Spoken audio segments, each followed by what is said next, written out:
और आज वही उद्धव जी का ज्ञान धरा का धरा रह गया और वह पहुंचे मथुरा और कन्हैया से जाकर के कहा, कन्हैया तुम बड़ा निष्ठुर है रे। अरे जो ब्रिजवासी तेरे से इतना प्रेम करते हैं और तूने उन्हीं का त्याग कर दिया। कन्हैया ने कहा नेत्र बंद करो उद्धव, और उद्धव जी ने नेत्र बंद किए, बोले अब नेत्र खोलो।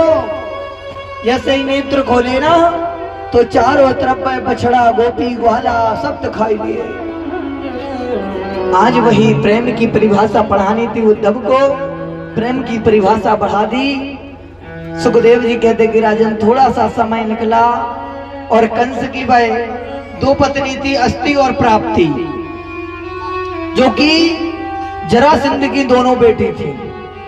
और जरासंध से जाकर के वह मगध देश में पहुंची और कहा कि पिता, उस कन्हैया ने हमारे सुहाग को छीन लिया।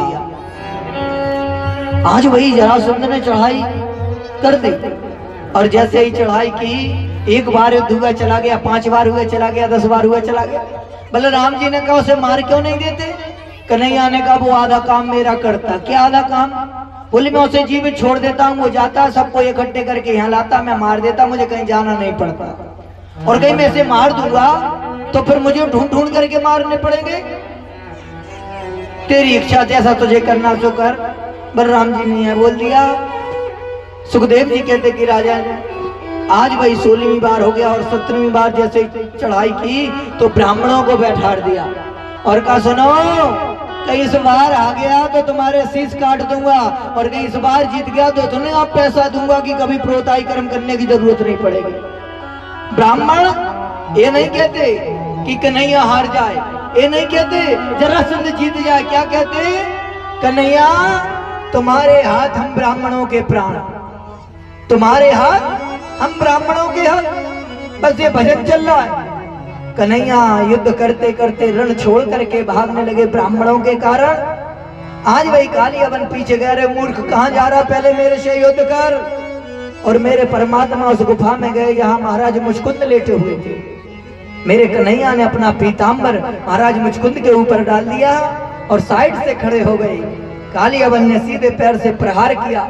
जैसे महाराज मुचकुंद के नेत्र खुले, कालियावन वहीं जल करके समाप्त हो गया।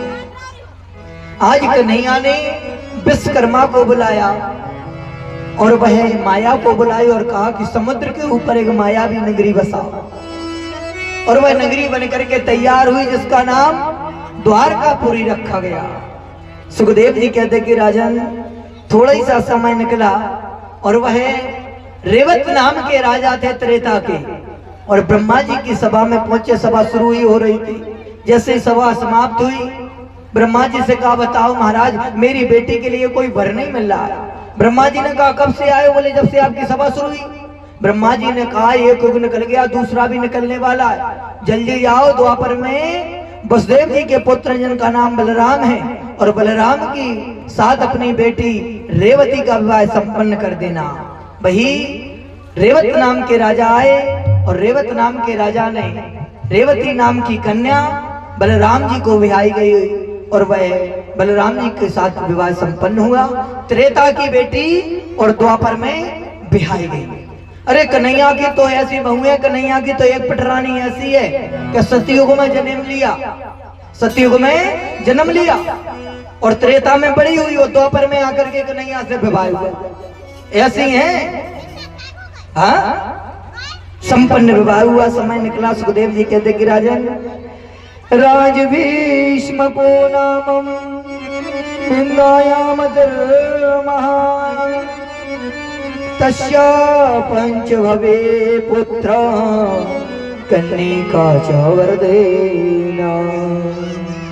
सुखदेव जी कहते कि राजन, आज कुंडलपुर के राजा भीष्म, जिनकी वह 5 पुत्र और 1 पुत्री है, पुत्री का नाम रुक्मणी है, और वह मनी मन में द्वारकाधीश कन्हैया को अपना पति मान लिया। और बड़े पुत्र का नाम रुक्मण, जिसने चंदेरी